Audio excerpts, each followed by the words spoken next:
ನಮ್ಮ ಸಿದ್ದಿ ಸ್ವಾಮೀಜಿಯವರ ಆದಿಯಾಗಿ ಇವರೆಲ್ಲ ಗೌರವಾನ್ವಿತ ಗಣ್ಯ ವ್ಯಕ್ತಿಗಳಿಗೆ ಮತ್ತು ನನ್ನ ಹೃದಯ ಭಾಗದ KR ಪೇಟೆ ಮಹಾಜನತೆ, ಬಹುಶಃ ವಿಶೇಷವಾಗಿ ಮಹಿಳಾ ಘಟಕದ ಅಧ್ಯಕ್ಷರಾಗಿ ಮಹಿಳೆಯರು ಕೂಡ ಈಗಾಗಲೇ ಆಗಮಿಸಿದ್ದಾರೆ. ಬಹುಶಃ ಬಹಳ ಸಂತಸದ ವಿಚಾರ.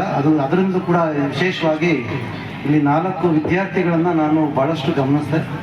ಇವತ್ತಿನ ಕಾಲಘಟ್ಟದಲ್ಲಿ ಮೊಬೈಲನ್ನು ಗೀಳಿಗೆ ಇವತ್ತು ನಮ್ಮ ಮಕ್ಕಳು ನಶಿಸಿ ಹೋಗಿದ್ದಾರೆ.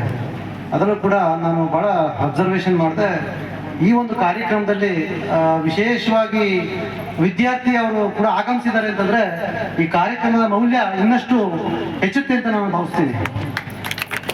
ಬಂಧುಗಳೇ, ಈಗಾಗಲೇ ನಮ್ಮ ಮಂಡ್ಯ ಜಿಲ್ಲೆಯಲ್ಲಿ ನನ್ನ ತಾಲೂಕು ಪಾಂಡವಪುರ ಸಾವಯವ ತಾಲೂಕು ಅಂತೇಳಿ ಮಾನ್ಯ ಶಾಸಕರು ಅದನ್ನು ಪರಿಗಣಿಸಿ ಸರ್ಕಾರ ಮಟ್ಟದಲ್ಲಿ ಈ ಒಂದು ಸಾವಯವದ ಬಗ್ಗೆ ಸಾಕಷ್ಟು ಉತ್ತೇಜನ ಕೊಡೋದಕ್ಕೋಸ್ಕರ ಒಂದು ಅಭಿವೃದ್ಧಿಯನ್ನು ಕಂಡುಕೊಂಡಿದ್ದಾರೆ.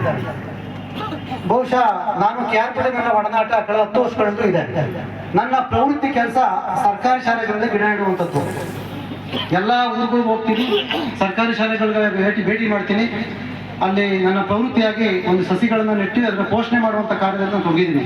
ನನ್ನ ವೃತ್ತಿಗೆ ಒಂದು ಪೋಸ್ಟ್ ಮಾಸ್ಟರ್ ಕೆಲಸ ಮಾಡ್ತಾ ಇದ್ದೀನಿ ನಾನು ನನ್ನ ಸ್ವಗ್ರಾಮದಲ್ಲಿ. ಬಂಧುಗಳೇ, ಯಾಕೆ ಅಂತಂದ್ರೆ ಇವತ್ತು ಒಂದು ರೈತ ಈ ದೇಶದ ಒಂದು ಬೆನ್ನೆಲುಬು. ಅಮೆರಿಕ ದೇಶದಲ್ಲಿ ಹೆಂಗಿದೆ ಅಂತಂದ್ರೆ ಅಗ್ರಿಕಲ್ಚರ್ ಫಾರ್ಮಿಂಗ್ ಇದೆ. ಅಂದ್ರೆ ಆ ಸರ್ಕಾರನೇ ಅವ್ರಿಗೆ ಒಂದು ಫಾರ್ಮಿಂಗ್ ಮಾಡೋದಕ್ಕೆ ಉತ್ತೇಜನ ಕೊಡುತ್ತೆ, ಅವ್ರಿಗೆ ಸ್ಯಾಲ್ರಿ ಕೊಡುತ್ತೆ, ಅವ್ರದೇ ಭೂಮಿ. ನಾವೇನಂದ್ರೆ ಬರೀ ವೇಜಸ್ ತರ ಕೆಲಸ ಮಾಡಿಕೊಂಡು ತಿಂಗಳಾದ್ರೆ ಸ್ಯಾಲ್ರಿ ತಗೊಂಡು ಮನೆಗೆ ಬರುವಂಥದ್ದು ಇದೆ. ನಮ್ಮ ದೇಶದ ಅದರ ಇಲ್ಲ. ಇದು ಪ್ರಜಾಪ್ರಭುತ್ವದ ದೇಶ. ನಮ್ಮ ಜಾಸ್ತಿ ಪಾಪ್ಯುಲೇಷನ್ ಆಗಿದೆ, ಅಂದ್ರೆ ಜನಸಂಖ್ಯೆ ಜಾಸ್ತಿ ಇದೆ. ಈ ಪ್ರಜಾಪ್ರಭುತ್ವ ವ್ಯವಸ್ಥೆ ಒಳಗಡೆ ಯಾವ ರೀತಿ ಬದುಕಬೇಕು ಅಂತ ಹೇಳಿ ನಮ್ಗೆ ಬಾಬಾ ಸಾಹೇಬ್ ಅಂಬೇಡ್ಕರ್ ಅವರು ದಯವಿಟ್ಟು ಕ್ಷಮೆ ಇರಲಿ. ಗಂಗಾಧರಣ್ಣ ಅವರು ನಾಲ್ಕಳ್ಳಿ ಕೃಷಿಕರು ಬಂದವರೆ ದಯವಿಟ್ಟು ವೇದಿಕೆ ಮೇಲೆ ಆಸನ ಆಗಬೇಕು ಅಂತ ವಿನಂತಿಸ್ತೇನೆ. ನಮ್ಮ ದೇಶದ ಪಾಪ್ಯುಲೇಷನ್ ಆಗಿರೋದೇ ನಮಗೆ ಒಂದು ದೊಡ್ಡ ದೌರ್ಭಾಗ್ಯ ಅಂತ ಹೇಳಿ ನಾನು ಭಾವಿಸ್ತೇನೆ. ಯಾಕೆ ಅಂತ ಹೇಳಿದ್ರೆ ಇವತ್ತು ಸರಿಸುಮಾರು 1-1.5 ಕೋಟಿಯಷ್ಟು ಜನಸಂಖ್ಯೆ ಬೆಂಗಳೂರಿನಂತ ಒಂದು ದೊಡ್ಡ ನಗರದಲ್ಲಿ ಇವತ್ತು ವಾಸ ಮಾಡ್ತಾ ಇದ್ದಾರೆ. ಕೇವಲ ನಮ್ಮ ದೇಶದಲ್ಲಿ ಫಾರ್ಮಿಂಗ್ ಮಾಡೋ ಜನಸಂಖ್ಯೆ ಬಹಳ ಕಡಿಮೆ. ಈ ನಮ್ಮ ತಂದೆ ನಮ್ಮ ಮುತ್ತಾತರ ಕಾಲದಲ್ಲಿ ಅತ್ಯಂತ ವ್ಯವಸಾಯದ ಬಗ್ಗೆ ಜಾಸ್ತಿ ಆಸಕ್ತಿ ವಹಿಸ್ತಿದ್ರು. ಇವತ್ತಿನ ಕಾಲಘಟ್ಟ ಏನಾಗಿದೆ ಅಂತಂದ್ರೆ ವಾಣಿಜ್ಯ ಬೆಳೆಗೆ ನಾವು ಆಕರ್ಷಿತವಾಗಿದ್ದೀವಿ. ಅಡಿಕೆ ನಾವು ತೆಂಗು ಮಾಡಿಬಿಟ್ಟು ವಾರ್ಷಿಕ ಆದಾಯಗಳನ್ನ ನೋಡ್ತಾ ಇದ್ವಿ. ಬಹುಶಃ ಅದು ಎಲ್ಲೋ ಒಂದ್ ಕಡೆ ನಮ್ಗೆ ಲಾಭ ಕೊಟ್ಟರು ಕೂಡ ನಾವು ಎಲ್ಲೋ ಒಂದು ಬೇಜವಾಬ್ದಾರಿ ತೋರ್ತಾ ಇದೀವಿ ಅಂತ ಅನಿಸ್ತದೆ.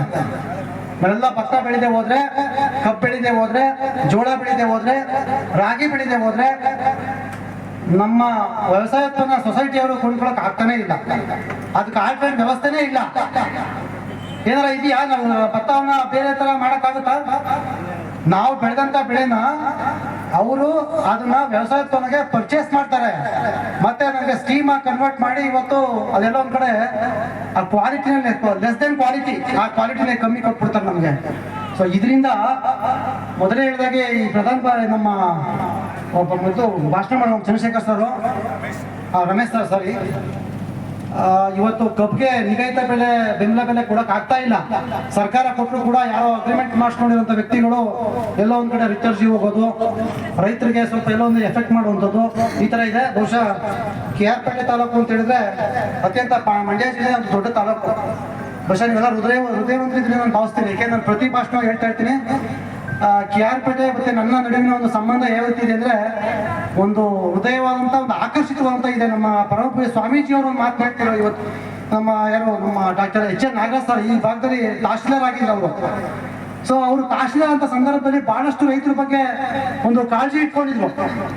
ಆನ್ಗೋಲ್ನ ಹಿಡಿದು ಚೀಕಳ್ಳಿ ಕೊಪ್ಪಳಗಂಟು ನಿಮ್ಮ ತಾಲೂಕು ವಿಸ್ತೀರ್ಣ ಇದೆ. ವಿಶೇಷವಾಗಿ ಅವರು ನಿಮ್ಮ ತಾಲೂಕು ಬಗ್ಗೆ ಬಹಳಷ್ಟು ಇವತ್ತು ಕೂಡ ಅವರು ಸ್ವಾಮೀಜಿ ಆಗಿದ್ದಾರೆ. ಅವರು ಆದಷ್ಟು ನಿಮ್ಮ ಬಗ್ಗೆ ಒಂದು ಗೌರವ ಇಟ್ಕೊಂಡಿದ್ರು. ಅದೇ ಗೌರವನ ಇವತ್ತು ಕರ್ನಾಟಕ ರಾಜ್ಯ ರೈತಪರ ಹೋರಾಟಗಾರರ ಸಂಘ ಕಟ್ಕೊಂಡು ನಮ್ಮ ರೈತರಿಗೆ ಏನಾದರೂ ಒಂದು ಅನುಕೂಲ ಮಾಡಬೇಕು, ಮತ್ತೆ ಸರ್ಕಾರ ಮಟ್ಟದಲ್ಲಿ ಅವ್ರಿಗೆ ಒಂದು ನ್ಯಾಯವನ್ನು ಒದಗಿಸಬೇಕು ಅಂತ ಹೇಳಿ ಈ ಒಂದು ಕಾರ್ಯಕ್ರಮವನ್ನು ಆಯೋಜನೆ ಮಾಡ್ಕೊಂಡಿದ್ದಾರೆ.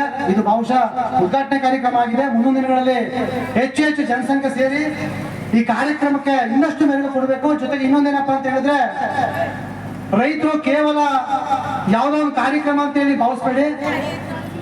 ರೈತರಿಗೆ ಇವತ್ತು ಸರ್ಕಾರ ಹಲವಾರು ಉತ್ತೇಜನಗಳನ್ನು ನೀಡಕ್ಕೋಸ್ಕರನೇ ಒಂದು ಸಂಘಟನೆಯನ್ನ ತಂದಿದೆ. ಅದು ಒಂದು ಸಂಘಟನೆ ಮುಖಾಂತರ ರೈತರಿಗೆ ಒಂದು ದೊಡ್ಡ ಒಂದು ಕೊಡುಗೆಯನ್ನು ಕೊಡಬೇಕು ಅಂತೇಳಿ ಅವರು ಈ ಸರ್ಕಾರ ಮತ್ತೆ ಸಂಘ ಸಂಸ್ಥೆಗಳು ದಯವಿಟ್ಟು ಗಿಡ ಯಾರು ಕೊಡಬೇಡಿ, ಇಲ್ಲಿ ವೇದಿಕೆ ಮೇಲೆ ಕೊಡ್ಬೇಕು. ದಯವಿಟ್ಟು ಗಿಡ ಅಲ್ಲೇ ಇರಲಿ. ವೇದಿಕೆ ಹತ್ರ ಬನ್ನಿ, ಅಲ್ಲ ವೇದಿಕೆ ಮುಂಭಾಗ ಬನ್ನಿ, ಅಲ್ಲ ನಿಮ್ಗೆ ಕೊಡ್ತಾ ದಯಮಾಡಿ ಮುಂದೆ ಬನ್ನಿ. ಅಲ್ಲಿ ಯಾರು ಗಿಡ ತಗೋತಾರೋ ದಯವಿಟ್ಟು ಕೊಡಕ್ ಹೋಗ್ಬೇಡಿ, ಯಾರು ಸ್ಟಾಪ್